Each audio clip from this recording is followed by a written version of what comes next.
अस्सलाम वालेकुम, welcome to debate eight 8। मैं हूं ईसा नकवी। 13 दिन बाकी हैं। 8 फरवरी को पाकिस्तान में इंतखाबात होने और इंतखाबात से पहले का सियासी मंजरनामा बहुत ही अजीब व गरीब है। पाकिस्तान में, पाकिस्तान की तारीख़ में जितने भी इंतखाबात हुए, जिन लोगों के जहनों में वो मनाजिर मौजूद होंगे, वो बड़ा एक विजिबल डिफरेंस जो है, एक बड़ी वाज़ेह तब्दीली महसूस कर सकते हैं कि अमूमन इलेक्शन से 12-13 दिन पहले इलेक्शन कैंपेन उरूज पर होती है, सियासी रहनुमा जलसे कर रहे होते हैं और पाकिस्तान का जो मखसूस सियासी माहौल है उसकी वजह गालिबन ये है कि पाकिस्तान तहरीक इंसाफ वाज़ेह तौर पर एक बड़ी सियासी जमात वो इंतखाबात की दौड़ में बहसियत जमात अपने बल्ले के निशान के साथ मौजूद नहीं है। उनके बानी रहनुमा जेल में मौजूद हैं।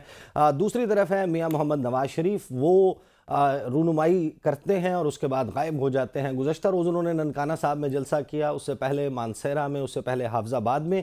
कुल मिलाकर वो ये 3 अवामी जलसे कर चुके हैं। आज फिर नवाज शरीफ साहब सियासी मंजरनामे से गायब हैं। 2 तकारीर सामने आई हैं। एक शहबाज शरीफ साहब की, जिन्होंने नाम लिए बगैर बिलावल भुट्टो जरदारी को हदफ तनकीद बनाया है। बिलावल ने यह कहा था कि जब वो इक़्तिदार में आएंगे तो कि कोई भी सियासी कैदी नहीं होगा। उस पर नाम लिए बगैर तनकीद करते हुए शहबाज शरीफ ये कहते हैं कि पहले ज़ाती जेलें जो हैं, अकूबत खाने, उनको बंद किया जाए। मरीम नवाज साहिबा जो है, उन्होंने उनका हल्का NA 119 लाहौर में, वहाँ पर उन्होंने खिताब करते हुए नाम लिए बगैर उन्होंने भी बिलावल भुट्टो जरदारी को जवाब दिया। मरीम साहिबा ने क्या कहा, ज़रा सुनिए। एक शख्स आकर पंजाब में कह रहे शरीफ ने अभी तक मंशूर नहीं दिया। वो लोग जानते हैं नवाज शरीफ मंशूर देगा, इंशाल्लाह आने वाले चंद दिनों में देगा। पंजाब में आके नवाज शरीफ पर तनकीद करते हैं, ये नहीं पता कि पंजाब नवाज शरीफ पर तनकीद नहीं सुनता। बिलावल भुट्टो जरदारी साहब इस वक्त के दौरान हम देख रहे हैं कि one of the most active politicians, जो कि रोज़ाना की बुनियाद पर जलसे कर रहे हैं। ख़ास तौर पर ये बात हैरान कुन है कि उनकी तमाम तर कैंपेन का फोकस जो है वो पंजाब है। आज बिलावल भुट्टो जरदारी साहब ने कहा कि ये वही शेर है जो अवाम का खून चूसता है। हुकूमत में आकर तमाम सियासी कैदियों को रिहा कर दूंगा, बहनों बेटियों को कैद रखना हराम समझता हूँ। बिलावल भुट्टो जरदारी गुज़श्ता चंद रोज़ से जो गुफ्तगू कर रहे हैं उसमें एक बात बड़ी उभर कर सामने आ रही है। वो ये दावा कर रहे हैं कि पाकिस्तान पीपल्स पार्टी हुकूमत बनाएगी और हुकूमत आज़ाद उम्मीदवारों के साथ मिलकर बनाई जाएगी। ये क्यों कर मुमकिन होगा? क्या आज़ाद उम्मीदवार जो कि पाकिस्तान तहरीक इंसाफ के बैक्ड कैंडिडेट्स हैं, वो अपने लिए मुंतखब करेंगे, इंतखाब करेंगे पाकिस्तान पीपल्स पार्टी का, या फिर पाकिस्तान पीपल्स पार्टी ये इरादा रखती है कि इमरान खान साहब से बैकडोर राब्ते जो हैं वो शुरू किए जाएं, या फिर बाकायदा पाकिस्तान तहरीक इंसाफ की लीडरशिप से मुज़ाकरात करके उन्हें अपने साथ मिलाने की कोशिश की जाए। एग्जैक्टली पाकिस्तान पीपल्स पार्टी का गेम प्लान क्या है?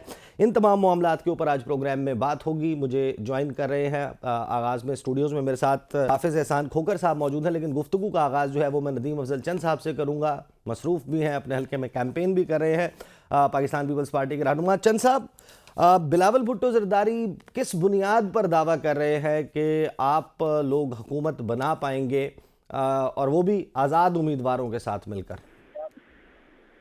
देखिए जी, अब इसलिए हम दावा कर रहे हैं कि लोगों ने एक फैसला तो कर लिया है कि उन्होंने नून लीग को वोट नहीं देना, और दूसरा पाकिस्तान पीपल्स पार्टी इंशाअल्लाह ताला आप देखेंगे कि चारों सूबों में अपनी इतनी सीटें लेगी कि वो चलो सिंपल अकेले गवर्नमेंट ना भी बना सकी तो कोलिशन गवर्नमेंट बनाएगी।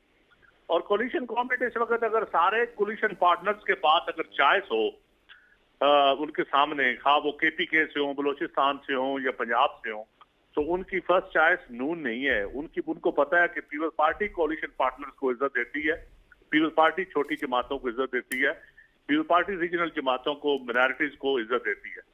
तो बाकी तो आपको पता है फैमिली पॉलिटिक्स होती है, बाकी जो लाहौर तक से लाहौर वाले हैं। तो इसलिए मैं समझता हूं कि पीपल्स पार्टी बेहतर पोजीशन में है, हुकूमत बनाने की बेहतर पोजीशन में जो नजर आ रहा है। और दूसरा, इदारों से टकराव से बचाने के लिए भी पीपल्स पार्टी बेहतर किरदार अदा कर सकती है, क्योंकि इस वक्त हमने देखना है कि इदारों की इज्जत हमने बहाल करनी है या उसको बढ़ाना है। हमने इदारों को टकराव से बचाना है। तो इस सूरत हाल में आपको पीपल्स पार्टी के अलावा कोई ऐसी जमात नहीं है जो टकराव से बचा सके। तो चंद साहब, मुझे ये बताएं कि आप हमें ये कह रहे हैं कि पाकिस्तान पीपल्स पार्टी जो है वो जब आप ये कहते हैं कि आप रीजनल जमातों को साथ लेकर चलेंगे, अवाम का की दिलचस्पी नहीं है नून लीग को वोट देने में, नून लीग को हदफ तनकीद बनाया हुआ है, इसका मतलब ये है कि जो बात की जा रही है कि एक मखलूत हुकूमत कायम होगी इलेक्शंस के बाद, उस मखलूत हुकूमत में अगर नून लीग बनाती है तो पीपल्स पार्टी उनका हिस्सा नहीं होगी, और अगर पीपल्स पार्टी हुकूमत बनाती है तो आप नून लीग को कम से कम साथ नहीं बिठाएंगे, आप ये कह रहे हैं? लगता है, लेकिन ये मैं बात आपको जरूर बताऊं कि नून लीग तो खुद वज़ारत उज़्मा की उम्मीदवार है, या नून लीग तो चाहती है कि वो, लेकिन अगर कोलिशन पार्टनर सारे अपनी तरजीह जो है वो पीपल पार्टी को बनाते हैं तो फिर नून कैसे हुकूमत बना सकते हैं? नून को अब हुकूमत, नून ने सीटें दिलवाई जाएंगी, अदरवाइज नून सीटें लेने की पोजीशन में तो नहीं है इस वक्त। नून लीग अब आप कह रहे हैं कि पोजीशन में नहीं है, वो दावेदार थे पहले 2/3 अक्सरियत के, फिर वो उन्होंने कहा सिंपल मेजॉरिटी, और पंजाब के हवाले से उनका दावा है कि मैं इस वक्त भी अपने हल्के में गलियों में फिर रहा हूँ, मैं यकीन जाने लोग एक बात तो करते हैं कि हम शेर को वोट नहीं देंगे किसी सूरत, क्योंकि जो जबर की सियासत का आगाज इस दौर में हुआ है वो नून लीग के कहने पे हुआ है, या नून लीग की वजह से, या उसकी बेनिफिशियरी नून लीग है। तो लोग अब जबर को वोट, हमारा मुआशरा जो है वो जबर को नहीं मानता, वो इखलास को मानता चंद है। साहब 9 अगस्त के बाद ये इंटरिम गवर्नमेंट कायम हुई है, जो नून लीग की गवर्नमेंट जिसको आप करार दे रहे हैं, इंटरिम तो नाम की है ना भाई, इंटरिम गवर्नमेंट तो नकवी साहब नाम की है, असल में हुकूमत तो नून लीग की। आप ब्यूरोक्रेसी देख लें, आप सारा कुछ देख लें, असल तो पावर वो एंजॉय कर रहे हैं। लेकिन 9 अगस्त से पहले तो आप भी उस कोलिशन का हिस्सा थे ना, जिसके नहीं, हम ड्राइविंग सीट पे तो नहीं थे ना, हम हिस्सा जरूर थे, हम सिस्टम को बचाने के लिए हिस्सा थे, हम हुकूमत की ड्राइविंग सीट पे नहीं थे, हम हुकूमत सिस्टम बचा रहे थे कि ये सिस्टम बच जाए, ये मुल्क दिवालिया होने से बच जाए। लेकिन हम इस चीज के हिस्सेदार नहीं है कि आप बहनों बेटियों को जेलों में भेजें, आप लोगों के मकान तोड़ें, उनके घर तोड़ें, उनके कारोबार तोड़ें, और लोगों को पार्टियां चेंज करवाएं जबरदस्ती। हम इस चीज के हिस्सेदार कभी नहीं रहे। तो ये सब इसका जिम्मेदार आप नून लीग को समझते हैं? बिल्कुल, मैं नून लीग को समझता हूँ। नून लीग को फायदा देने के लिए ये सब ड्रामा हुआ है, और नून लीग ने करवाया ये ड्रामा, और वो तशद्दुद से लोगों से वोट लेना चाहती है, जबर से लोगों से वोट लेना चाहती है, और लोग उनको वोट इस तरह नहीं देंगे।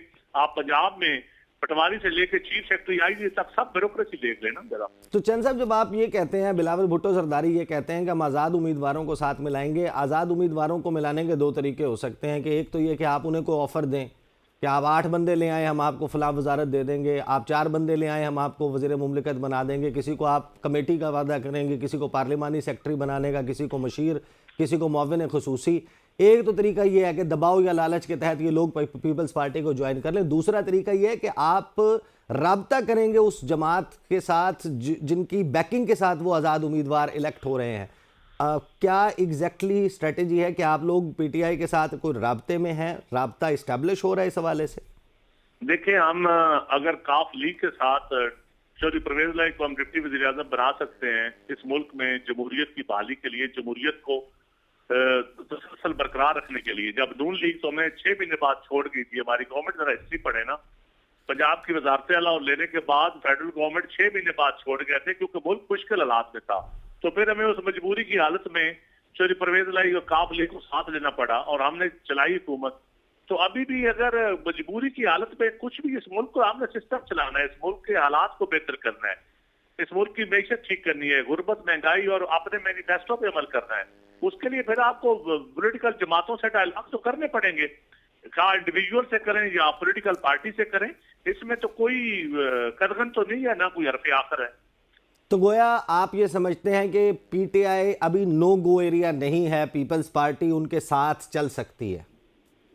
देखिए, बिल्कुल, मेरे ख्याल में हम तमाम पॉलिटिकल पार्टीज के साथ हमारा डायलॉग हो सकते हैं, कोई नो गो एरिया नहीं है। जो कोई हमारे एजेंडे के साथ, जो जिसकी हमांगी होगी, जो नजरिए के साथ हमांगी होगी, उसके साथ हम चल सकते हैं। क्यों नहीं चल सकते? मुल्क को चलाने के लिए अपने मुखालफिन के साथ भी बैठना पड़ता है। नहीं चंद साहब, यही तो ट्रिकी क्वेश्चन है कि आप ये कह रहे हैं, और आपकी जमात का ट्रैक रिकॉर्ड भी है कि जिनको आप मुखालिफिन कहते थे उनके साथ चार्टर ऑफ डेमोक्रेसी भी हो गया।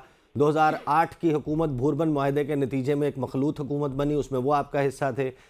एक लेजॉन की हिस्ट्री भी है। हम बात कर रहे हैं यहाँ पर तहरीक इंसाफ की और उनके बानी चेयरमैन इमरान खान की। आपने उनके साथ काम भी किया है, आप उनके साथ काबीना में, मैं खान को आप उनको जानते हैं, आपको बता सकता हूँ। वो मानेंगे इस बात पे? मैं कहता हूं बिल्कुल मानेगी, उनकी जमात भी मानेगी। इस मुल्क का पॉलिटिकल क्लास जो क्राइसिस में है, जो पॉलिटिकल क्लास क्राइसिस में है, कोई एक पार्टी क्राइसिस में नहीं है, जेन्युइन पॉलिटिकल क्लास क्राइसिस में है। यहाँ का नौजवान, उसकी उम्मीदें क्राइसिस में है, उसकी उम्मीदें वो कहते हैं ना जी स्मैश की गई हैं। तो उस उम्मीदों को बहाल करने के लिए, क्राइसिस को ठीक करने के लिए तो सारी जमातों को सोचना पड़ेगा और बैठ के एक ऐसी हुकूमत बनानी पड़ेगी जो मैं समझता हूँ इस मुल्क को इस भंवर से निकाले। नहीं, आपका एनालिसिस, आपका ये एनालिसिस है या आपकी इंफॉर्मेशन है कि इमरान खान राजी होंगे पीपल्स पार्टी के साथ? ये क्यों बताऊंगी ये एनालिसिस ये क्या है? बहरहाल मैं आपको बता रहा हूँ कि आप फ्यूचर इंशाल्लाह 8 फरवरी खैर से गुजरने दें। तो आप पहले तो ये करें कि इलेक्शन हो, सिलेक्शन ना हो। प्री पोल रिगिंग तो जितनी नून लीग ने करवानी थी करवा ली। अब मेरे ख्याल में इलेक्शन डे वाला दिन ठीक हो जाए ताकि इस मुल्क के इलेक्शन को लोग माने, उनकी उसकी करें। तो जो रही सही कसर है वो इलेक्शन कमीशन की, वो ना बर्बाद हो जाए। अगर आपको अगर पीपल्स पार्टी को हुकूमत बनाने के लिए चूज करना हो कि उसने अपने साथ पीटीआई को मिलाना है या नून लीग को, तो आपका इंतखाब? देखिए हमारा, मैं समझता हूँ जो भी स्टेटस को के खिलाफ जो इस मुल्क का नौजवान लीडर है बिलावल भुट्टो जरदारी, उसने आज जो तकरीर की है या कल मेरे हल्के में जो बुलवाल में तकरीर की है, वो तकरीर आप सुन ले, आपको सारी डायरेक्शन फ्यूचर की मिल जाएगी। इसका मतलब हम ये समझें कि आप पीटीआई की बात कर? मैं आपको बता रहा हूँ, आप उस डायरेक्शन सुन ले। हम जबर और जुल्म और तशद्दुद के साथ नहीं चल सकते। और इमरान खान साहब के साथ आपका जितना भी एक्सपीरियंस रहा है, तजुर्बा रहा है, आप उनको जिस हद तक जानते हैं, अगर उन्हें चूज करना पड़े कि उन्होंने आपके साथ जाना है या नून लीग के साथ, आपके ख्याल में उनकी चॉइस क्या होगी? उनकी चॉइस बिलावल भुट्टो होगा।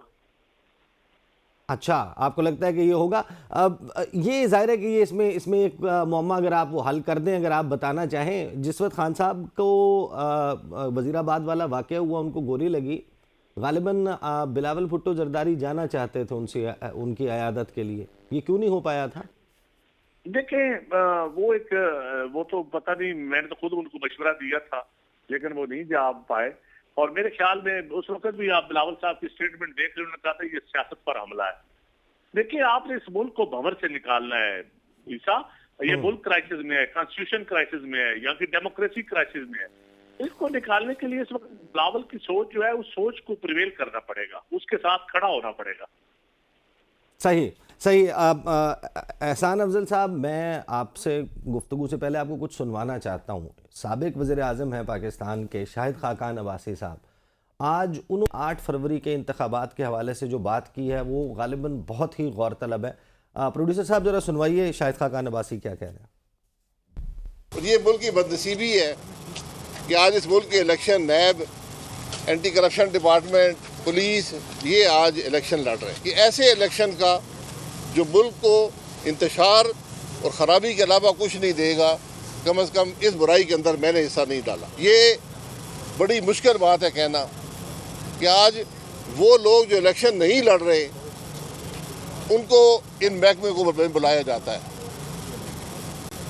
तो जो लोग इलेक्शन लड़ रहे हैं उनका क्या हाल होगा ये आप मुझसे बेहतर जानते हैं। हमें उस इलेक्शन की अगर तकद्दुस की परवाह नहीं होगी तो हमारा मुल्क नहीं चलेगा। ये बात का एहसास हम सबको होना चाहिए। नोटिस देकर बुलाना, दबाव से वोट लेना, ये कोई सियासत नहीं है। तो जमात बनेगी तो अपनी सियासत का फैसला जो है ये इलेक्शन के बाद करेंगे। एहसान खोकर साहब, जिस सूरत हाल में हमारे यहाँ ये इलेक्शन हो रहा है, आपको लगता है कि शाहिद खाकान अब्बासी जो बात कर रहे हैं, और फ्रैंकली स्पीकिंग 8 फरवरी के बाद भी अगर वो होना है जो 8 फरवरी से पहले हो रहा है, तो ये इतनी लेबोरियस एक्सरसाइज, 55-60 अरब रुपए, पूरे मुल्क की मोबिलाइजेशन, ये क्या फ़ायदा देगी? इलेक्शन होना आइन के मुताबिक बहुत ज़रूरी है, लेकिन इलेक्शन के नतीजे में आपने कोई एक नया मसला तो नहीं क्रिएट करना। देखें ईसा, बिस्मिल्लाहिर्रहमानिर्रहीम, आपका शुक्रिया कि आपने मौका दिया। बड़ी अनफॉर्चुनेट बात है जो इस वक्त पाकिस्तान के अंदर जो सिचुएशन चल रही है, और जिसके अंदर हर दफ़ा इस तरह होता है। अगर आप 1970 के इलेक्शन से देख लें, उस वक्त भी इलेक्शन हुए और हमने उस इलेक्शन के रिज़ल्ट्स को एक्सेप्ट नहीं किया था। उसके बाद 77 के इलेक्शंस हुए। आपको पता है कि इस मुल्क के अंदर एक नई मूवमेंट आई और इस मुल्क में मार्शल लॉ लगा। फिर 1985 के इलेक्शंस आप देखें कि वो किस तरह करवाए गए और नॉन पार्टी बेस पे आए। फिर 98 के जब इलेक्शंस हुए तो आपने देखा कि जब पीपल्स पार्टी की गवर्नमेंट आई और उसके बाद पंजाब को किस तरह जो है वो 3 दिन के बाद जो है वो मैन्यूवर किया गया। फिर 90 के अंदर IGI आप देखें कि किस तरह बनी और किस तरह वो इलेक्शन का प्रोसेस था। फिर 93, 97 के अंदर आप देख लें कि 2/3 मेजॉरिटी वाला मामला आया। फिर 2002 के अंदर एक नई किंग्स पार्टी जो है वो सामने आई। फिर 2018 का जो था वो पीपल्स पार्टी और कुछ हमारी पॉलिटिकल पार्टीज़ ने बायकॉट किया। फिर उसके बाद 2013 के अंदर जब इलेक्शन हुआ तो उससे पहले भी हमने उसकी रिगिंग पे बात की और फिर हम धरनों में चले गए। और 2018 से लेके चूँकि बहुत सारे हमारे जो मिलियंस ऑफ वोटर्स हैं वो इन्हीं 3-4 साल के अंदर वोटर्स बने हैं इस मुल्क के अंदर, और पाकिस्तान की एक यूथ बहुत बड़ी वोट डालने जा रही है पहली दफ़ा। तो आपने देखा कि 5 साल किस तरह इस मुल्क के अंदर हुआ, पहले सेलेक्टेड कहा गया, फिर इम्पोर्टेड कहा गया, और फिर हम जिस प्रोसेस के अंदर चल रहे। अब बात यह है कि क्या इन ऑप्टिक्स के अंदर रह के हम वो क्रेडिबल इलेक्शन की तरफ जा रहे हैं? बिल्कुल नहीं जा रहे हैं। क्या हम इस सारे प्रोसेस को करने के बाद जिसकी तरफ आपने इशारा किया है कि 55, 60, 70 अरब रुपया जो है उसका कोई फ़ायदा होगा? बिल्कुल कोई फ़ायदा नहीं होगा। क्या पाकिस्तान के अंदर पॉलिटिकल स्टेबिलिटी आएगी इन इलेक्शंस के बाद? वो बिल्कुल नहीं आएगी, और हमेशा ही नहीं आती, क्योंकि उसकी बुनियादी वजह यह है कि हमारी पॉलिटिकल पार्टीज़ का टोन टेनर ये है कि अगर हम जीते हैं तो इलेक्शंस भी ठीक है, एस्टैब्लिशमेंट भी ठीक है, जुडिशरी भी ठीक है, और इस मुल्क का जो इलेक्शन करवाने वाले हैं वो भी ठीक है। और अगर हम उसके अंदर जीत नहीं रखते तो हम उसके अंदर जो है वो उसको सेट इन करना शुरू कर देते हैं। और अब आप सेट इन देख लें कि बहुत सारी ऐसी पॉलिटिकल पार्टीज़ हैं जो इलेक्शन लड़ भी रही हैं, लेकिन इफ़ एंड बट के साथ कर रही हैं कि अगर हम जीतेंगे तो हम ये समझेंगे कि इस मुल्क के अंदर ट्रांसपेरेंट इलेक्शन हुआ, और अगर हम नहीं जीतेंगे। खोकर साहब, हम यहाँ यूटोपिया का शिकार नहीं है, बहुत ज़्यादा कोई आइडियलिस्ट अप्रोच के साथ के उसका शिकार होकर नहीं सोच रहे, लेकिन एक ब्रॉडर कंटोर्स होते हैं जो आपको ये बताते हैं कि ये रूल्स ऑफ द गेम है, एटलीस्ट ये वो पॉइंट है जहाँ से नीचे कोई नहीं जाएगा। यहाँ पर तो इस सूरत हाल आपको नहीं लगता है कि वो पहुँच चुकी है कि कोई भी शख्स, कोई भी सियासी जमात अगर वो इलेक्शन के नतीजे में विक्टोरियस नहीं है तो फिर उसने ये तय कर लिया है कि इस मुल्क को और इसके निज़ाम को आगे नहीं चलने दें? नहीं, वो तो तय हो गया है ना। वो तो आप ये देख लें कि पिछले 2 इलेक्शन जो आपके इस मुल्क के अंदर हुए हैं उन्होंने तय किया है ना कि आपके मुल्क के अंदर 2013 के जब इलेक्शन हुए तो उसके बाद तय हुआ कि हमने गवर्नमेंट को नहीं चलने देना।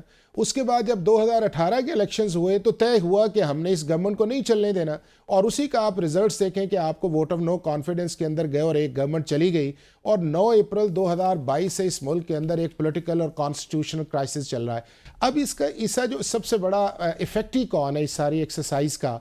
इसका सबसे बड़ा जो इफेक्टी है वो पाकिस्तान का आम आदमी है, आप, मैं और हम सारे उस चीज़ के अंदर हैं कि जो हम ये देख रहे हैं कि ये मुल्क जो है इसके अंदर क्यों वो पॉलिटिकल स्टेबिलिटी की तरफ हम नहीं जा रहे, क्यों हमारे ये जो लीडर्स हैं इसके अंदर एक पॉइंट ऑफ नो रिटर्न आया है, क्यों हम इस पावर पॉलिटिक्स के अंदर चले गए, क्यों हम इस मुल्क के अंदर इलेक्टेबल्स के अंदर चले गए हैं, क्यों हम इस मुल्क के अंदर इंस्टीट्यूशंस को डिस्ग्रेस के अंदर लगे हैं, और क्यों हमारे मुल्क के अंदर इन लीडर्स के अंदर, ये पार्टीज़ के अंदर टॉलरेंस नहीं है। जब इक़्तिदार के अंदर आता है तो सबसे बढ़ के यही कहते हैं कि जी ये नेशनल इंटरेस्ट के अंदर है, हम इस मुल्क के आम आदमी की बेहतरी चाहते हैं, और जब ये अपने आप को डिपार्ट करते हैं अपनी उस चीज़ के अंदर तो फिर उस आवाम की बुनियाद पर करते हैं। लेकिन मैं ये समझता हूँ कि 76 साल से हमने जो सीखना था वो नहीं सीखा, और दुनिया के बहुत सारे ममालिक के अंदर इस तरह कॉन्स्टिट्यूशनल या पॉलिटिकल क्राइसिस रहे हैं, लेकिन उन्होंने सीख लिया। अब हम 21वीं सदी के अंदर हमें सीख लेना चाहिए इसके अंदर कि हमारा 76 साल के अंदर ये पॉलिटिकल सिस्टम जो है, ये गवर्नेंस सिस्टम, ये justice system,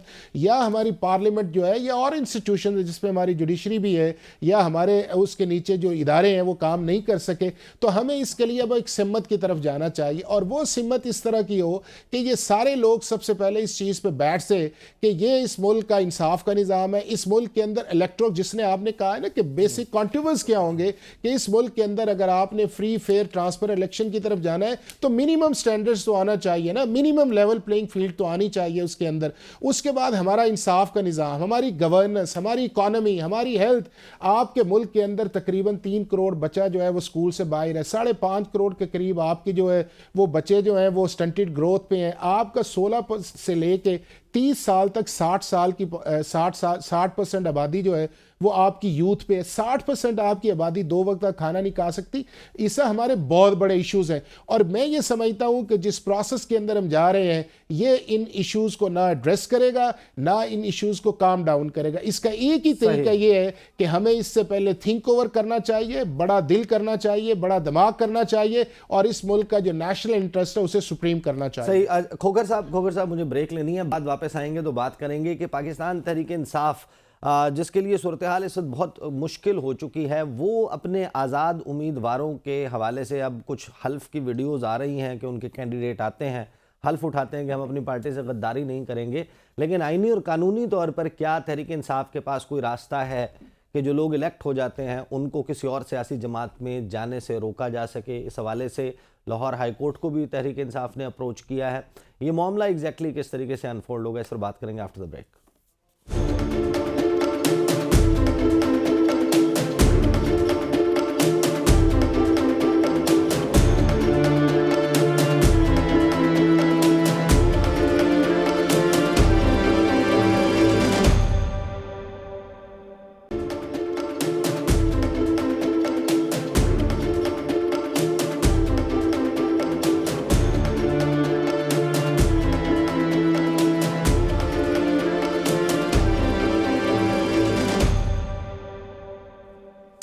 welcome back after the break. हमें बैरिस्टर अली बुखारी साहब भी ज्वाइन कर चुके हैं। पाकिस्तान तहरीक इंसाफ के रहनुमा हैं और इस्लामाबाद के हल्का NA 48 से तहरीक इंसाफ के बैक्ड उम्मीदवार हैं।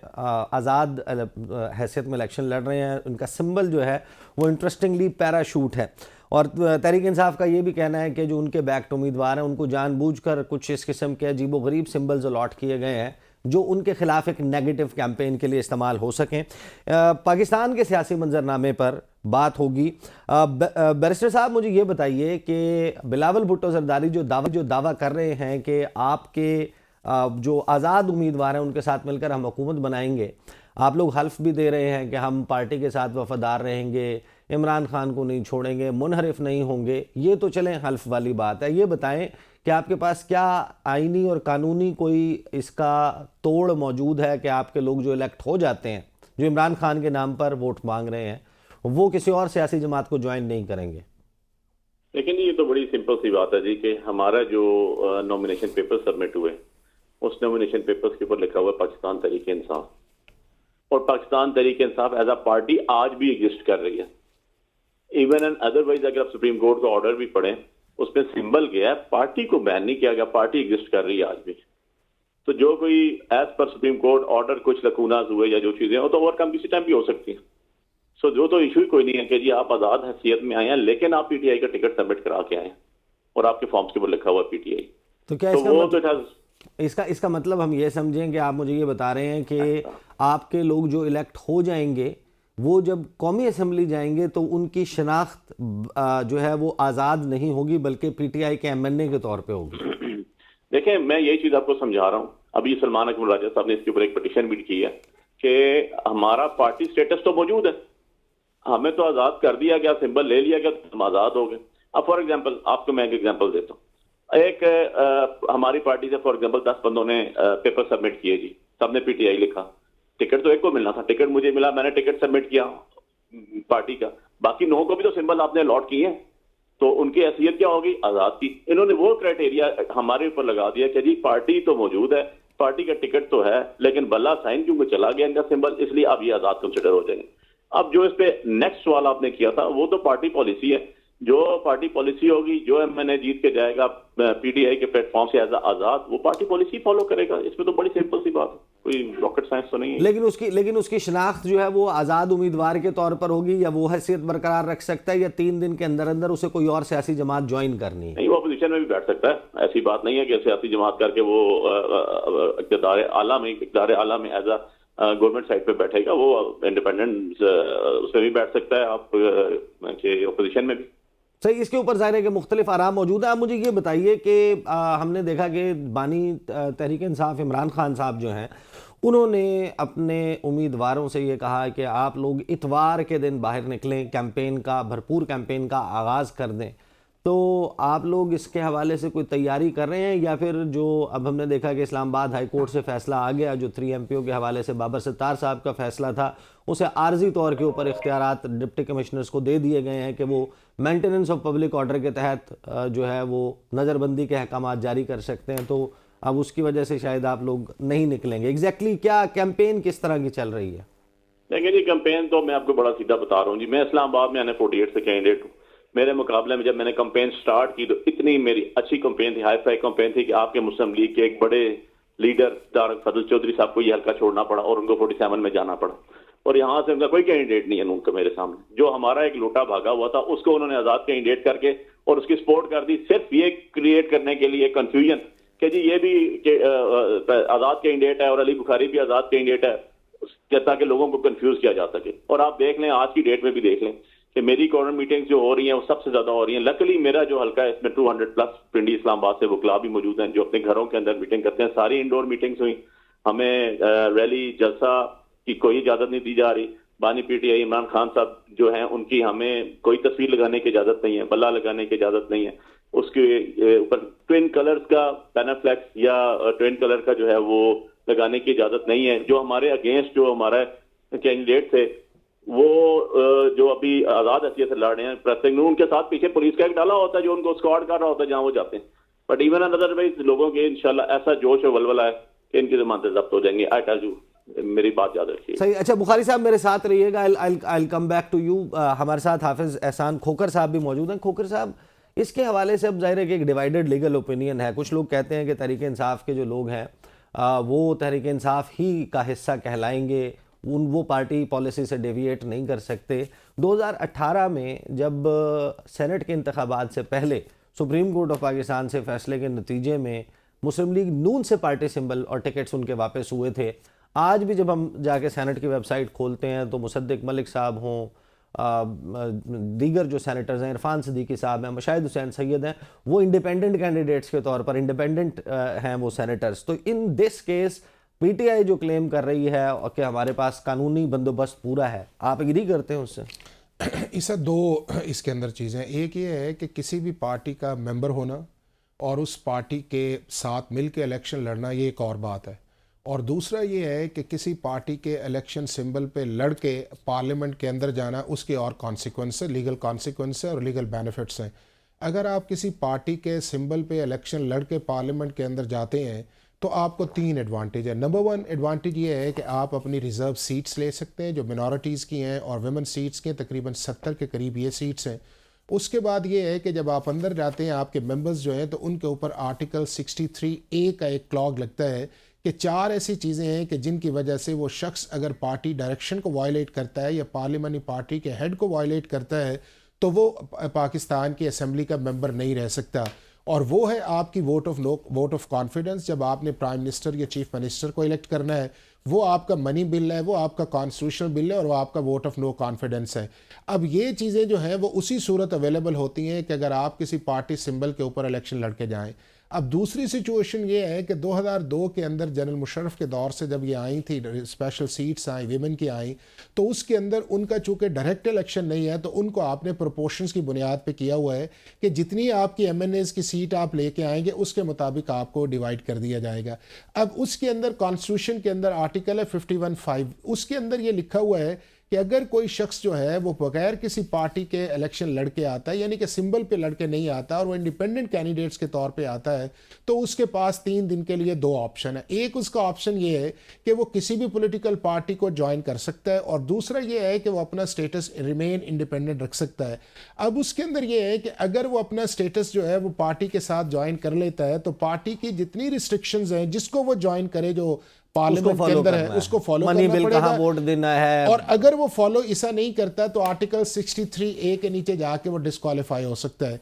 और अगर वो चीज़ नहीं करता, उस चीज़ को ज्वाइन नहीं करता, इंडिपेंडेंट रहता है, तो सबसे बड़ा एडवांटेज जो है उसको ये आएगा कि अगर एक इंडिपेंडेंट मेंबर्स की अक्सरियत आ जाती है तो टेक्निकली या लीगली जो है वो आपकी मिनॉरिटीज़ और रिजर्व सीट से बाहर हो जाएंगी और वो सारी की सारी सीट्स दूसरी पार्टीज पॉलिटिकल को निकल जाएंगी। तो इसका बड़ा एक सीरियस अब दूसरा इस चीज़ के अंदर ये है कि क्या आप पार्टी के सिंबल के बगैर असेंबली के अंदर जाएं और वहाँ के ऊपर आप जाके किसी पॉलिटिकल पार्टी को जो आपकी बाहर वाली पार्टी आप उसका स्टेटस रख सकते हैं, तो आप बिल्कुल रख सकते हैं, लेकिन for the purpose of Pakistan की असेंबली के अंदर वो आपके ऊपर जो आर्टिकल 63A है वो सिर्फ एक ही सूरत के अंदर नहीं लगेगा कि अगर आप अपने स्टेटस को इंडिपेंडेंट रखेंगे। अगर आपने अपने स्टेटस को चेंज कर लिया तो उस चेंज करने के बाद आपके ऊपर 63 आएगा। और मैं ये समझता हूँ कि दूसरा जिसकी तरफ आपने इशारा किया है, पाकिस्तान की पॉलिटिक्स जो है ये बड़ी जालिम किस्म की पॉलिटिक्स पॉलिटिक्स है और इसके अंदर वोटर से लेके इलेक्टेड कैंडिडेट्स तक आप जाए, पाकिस्तान के हर हलके के अंदर वोट देने वाले भी हलफ दे रहे हैं और वोट लेने वाले भी हलफ दे रहे हैं और ये पाकिस्तान की पॉलिटिक्स का एक है। लेकिन जब आप उस प्रोसेस से निकल के चले जाते हैं तो जिन्होंने वो हलफ लिया होता है ना उन्हें उसकी कदर होती है और जिन्होंने दिया होता है वो तो नजर ही नहीं आपको उसके अंदर आते। तो मैं ये समझता हूं कि बहुत बड़ा चैलेंज जो है वो आपको 9 या 10 फरवरी को नजर आएगा कि जिसके अंदर से ये जितने भी ओथ वाले हैं अगर ये जीतते हैं या इस तरह की सिचुएशन आती है तो आपके सामने एक बड़ा डिफरेंट किस्म की चीज़ जो आएगी। और मेरा ये ख्याल ये है कि पाकिस्तान की सियासत के अंदर जो है इस तरह की चीज़ें नहीं आनी चाहिए ओथ्स वगैरह की। इसके अंदर आपकी लॉयल्टी या क्रेडिबिलिटी काफ़ी है, इसके अंदर कुरान पाक और इसके अंदर कसम का लाना जो है मेरा ख्याल ये है कि वो मुनासिब नहीं है, चूँकि इसको हम कई सालों से और कई दहाइयों से इस इलेक्टोरल प्रोसेस के अंदर वायलेट करते आए। सही। अच्छा, मुझे ब्रेक लेनी है। बैरिस्टर साहब, आपके आने से पहले नदीम अफजल चंद साहब हमारे साथ मौजूद थे और उन्होंने तहरीक इंसाफ के आज़ाद उम्मीदवारों के हवाले से और इमरान खान साहब के हवाले से एक दावा किया था, उसके ऊपर आपसे जवाब लेते हैं after the break.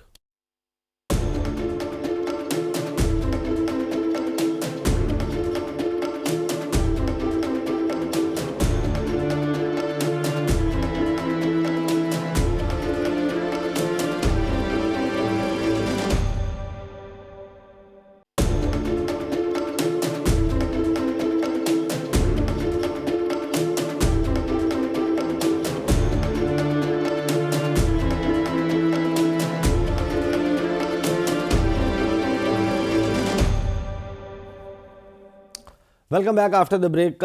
Barrister Ali Bukhari साहब, आपके आने से पहले शो में मेरे साथ नदीम अफजल चंद साहब मौजूद थे। उन्होंने ये कहा कि अगर हुकूमत बनाने के लिए इत्तेहाद करना पड़ा तो पीपल्स पार्टी पीटीआई के साथ इत्तेहाद करने के लिए तैयार है, दरवाजे खुले हुए हैं। और इमरान खान साहब को भी अगर चूज़ करना पड़ा कि वो नून लीग और पीपल्स पार्टी में से किसी एक का इंतखाब करें तो नदीम अफजल चंद की अंडरस्टैंडिंग ये है कि तो फिर खान साहब पीपल्स पार्टी का इंतखाब करेंगे। आप पीटीआई के रहनुमा होने के तौर पर इमरान खान साहब को जितना आप जानते हैं उसके मुताबिक आपकी असेसमेंट क्या है इस हवाले से? सर, मेरे हिसाब में तो ये मुमकिन ही नहीं है। अच्छा। और कभी भी इवन मैं अभी भी उनको रिप्रेजेंट कर रहा हूँ केसेस में, तो और इसके बड़ा क्रिस्टल क्लियर है वो किसी के साथ नहीं जाना। सो अब पार्टी पॉलिसी तो डेफिनेटली उन्होंने वजह करनी है, लेकिन यह है कि एज पर आपने मेरी राय पूछी तो जितना मैं उनको जानता हूँ तो इसमें कोई सदाकत नहीं है। अच्छा, आपको नहीं लगता कि कोई फ्यूचर कोलैबोरेशन भी नहीं हो सकती है? नहीं, मुझे नहीं लगता। इस सिचुएशन में तो सवाल ही पैदा नहीं होता। इस सिचुएशन से आपकी मुराद ये है कि जिस किस्म के माहौल में आप इंतखाब लड़ रहे हैं या केसेस की बात कर रहे हैं आप? जिस किस्म के माहौल में हमारे इंतखाब कराए गए, हमसे बल्ला लिया गया, आप सब उस पर इकट्ठे हैं ना। आपने एक स्टेटमेंट दिखा दें, पॉलिटिकल पार्टीज हैं जिन्होंने कहा कि यार ज्यादती हो रही है, पॉलिटिकल ये सिस्टम है कि हम पॉलिटिकल लोग हैं, पॉलिटिकली मुखालफत कर सकते हैं, लेकिन ये पॉलिटिकल मुखालफत नहीं है। ये तो आपने बल्ला खत्म कर दिया, 10-20 दिन इलेक्शन में रहते हैं और उसके बाद आपने कैंडिडेट्स आजाद कर दिए। मतलब दिस इज समथिंग पैथेटिक। इसके ऊपर मैं क्या कहूँ, कॉन्स्टिट्यूशनल राइट्स हैं बहुत ज्यादा आपके, कॉन्स्टिट्यूशन ने प्रिवेल करना होता है, कॉन्स्टिट्यूशनल सीट्स भी कॉन्स्टिट्यूशन के ताबे होती हैं। सो इसमें जो आपने क्वेश्चन किया, सिंपली एक वर्ड में आंसर दूं तो सर इम्पॉसिबल। सही। अच्छा, आज खान साहब की, आप क्योंकि उनको रिप्रेजेंट भी कर रहे हैं मुख्तलिफ केसेस में, आज एहतसाब अदालत के जज साहब के साथ जो उनका मुकालमा हुआ है, उन्होंने कहा कि नवाज शरीफ और जरदारी के केसेस भी रोज़ रखें ताकि जल्दी काम मुकम्मल हो। खान साहब का जो इस वक्त वाहिद अल्फाज बाहर आ रहे हैं लोगों तक या आपके वर्कर सपोर्टर तक पहुंच रहे हैं, वो समाअत के दौरान जो उनका मुकालमा रिपोर्टर्स के साथ हो जाता है उसके ज़रिए हो रहे हैं। और ख़ान साहब ने आज ये कहा कि 13 फरवरी की डेट डाली है तोशा खाना में, नवाज शरीफ और जरदारी को उस वक्त तक का टाइम दिया है और हमारे लिए जो है ना रोज़ाना की बुनियाद पे। तो खान साहब भी चाहते हैं कि जो उनका एक वाहिद अब एक इंटरेक्शन रह गया लोगों के साथ कम्युनिकेट करने का जरिया, वो भी ख़त्म हो जाए। देखें ना सर, ये तो बड़ी क्रिस्टल क्लियर बात है, बड़ी क्रिस्टल क्लियर बात है, इसमें तो कोई दो राय नहीं है। हमेशा एक रूल ऑफ लॉ की बात की जाती है कानून की नज़र में सब पर। मुझे बता दें मियाँ साहब, इवन जरदारी साहब या कोई और सियासी कैदी इसका डे टू डे हियरिंग हुई हो, एक केस में नहीं, 2 में नहीं, सब में, तो अगर एक ही कर रहे हो तो यार बाकी भी कर दो। ये तो एक लेमैन भी कहेगा, या तो सबके साथ चलो या सबके इकट्ठे कर दो। तो ये तो नहीं होगा कि एक कैदी को जो है आप, या एक मियाँ साहब को आप 2-2 महीने की डेट से दूसरे को डे टू डे हियरिंग शुरू कर दें। इश्यूज तो है। सही। अब पंजाब के हवाले से आप लोगों की असेसमेंट क्या है कि आप लोगों का सक्सेस रेट कितना होगा पंजाब में आज़ाद उम्मीदवारों के साथ मुख्तलिफ कॉन्स्टिट्यूएंसीज में? सर मैं एक बात बताऊं आपको कि पीटीआई वाहिद पार्टी है जिसने पूरे पाकिस्तान में कैंडिडेट्स को टिकट्स दिए हैं, पूरे पाकिस्तान में। सो अगर, और आप इस्लामाबाद की एग्जांपल देख लें, आप इस सिचुएशन में बल्ला जाने के बाद भी 212 कैंडिडेट्स थे तीनों हलकों में, आधे पीटीआई के थे जो टिकट लेने के लिए खड़े हुए। सो ये तो पॉपुलैरिटी है और लोग तैयार हैं इस सिचुएशन में भी इलेक्शन लड़ने के लिए। तो इंशाल्लाह हम तो होपफुल हैं कि जी फेयर अगर इलेक्शन हो जाते हैं तो हम क्लीन स्वीप करेंगे, मोर देन 2/3। सही। अच्छा, fair election, now that is a tricky question. Hafiz Ehsan Khokhar साहब, फेयर इलेक्शन हो जाता है तो उसके हवाले से इनकी असेसमेंट्स ये हैं, सब लोगों को अंदाज़ा तो है कि पीटीआई इस वक्त पॉपुलैरिटी में बाकी जमातों से आगे है। कितना आगे है ये बहस तलब है। पीटीआई क्लेम करते हैं हम तो बहुत ओवरवेलमिंग मेजॉरिटी में है, बाकी लोग कहते हैं कि नहीं थोड़ा सा कम है, इतनी ज़्यादा भी नहीं है। But what ever the case में भी इलेक्शन जिस सिनेरियो में हो रहा है, अभी बुखारी साहब कह रहे हैं तस्वीर नहीं लग सकती, तहरीक इंसाफ के झंडे का कलर नहीं लग सकता बैनर पे, वो उतार दिया जाता है। अब इनकी जो वेबसाइट्स थी जिन पे इन्होंने निशानदेही की हुई थी कि फ़लाँ हल्के में फ़लाँ उम्मीदवार फ़लाँ निशान के साथ हमारा है, वो वेबसाइट्स भी पाकिस्तान में एक्सेस नहीं हो रही। हालांकि सिंध हाई कोर्ट का इंटरनेट की बिला ताअत्तुल फराहमी के हवाले से कि 8 फरवरी तक इंश्योर किया जाए, वो फैसला आ गया है।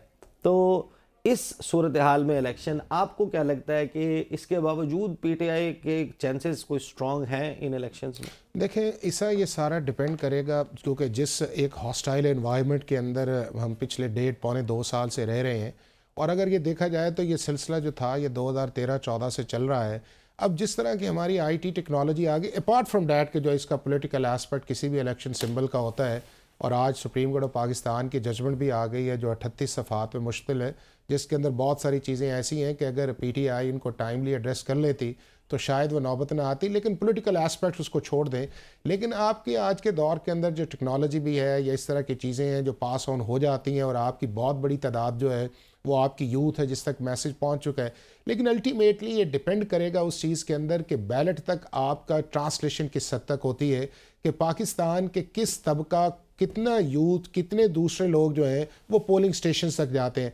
अगर पाकिस्तान के अंदर पोलिंग स्टेशंस के अंदर टर्न आउट जो है वो ज़्यादा रहेगा तो आपको पाकिस्तान का जो इलेक्ट्रल सीट्स का आपको नंबरिंग है वो कुछ और नज़र आएगी, और अगर उसके अंदर टर्न आउट जो है वो आपको कम नज़र आएगा तो फिर चीज़ें जो है वो कुछ और तरफ जाएंगी। तो लिहाजा इंपॉर्टेंट इस चीज़ के अंदर ये है, क्योंकि पहले भी मैं आपको बताऊं कि पाकिस्तान के अंदर जितने भी इलेक्शन होते हैं उसका अल्टीमेट रिजल्ट्स उस दिन होता है कि जिस दिन वो इलेक्शन डे होता है। और इलेक्शन डे बड़ा इंपॉर्टेंट है कि जो भी कैंडिडेट जो है वो अपने बंदे बाहर ले आता है या वोटर्स को ले आता है या उन्हें पोलिंग स्टेशन तक पहुँचाता है, उसको एक एज हासिल होता है। अब इस एज के अंदर कितनी चीज़ें जो हैं वो पीटीआई इसके अंदर करती है, या कितनी मुस्लिम लीग करती है, या कितनी आपकी पीपल्स पार्टी करती है, ये सारी की सारी चीज़ें। और दूसरी चीज़ मैं आपको बताऊं कि जिस तरह हमारी आज की टेक्नोलॉजी है या मैसिव किस्म की चीज़ें हैं, या जिस तरह आप सारे इस चीज़ को करेंगे, तो 8 दिन वाले दिन जो है अगर पब्लिक पाकिस्तान की बाहर निकलती है और वोट डालती है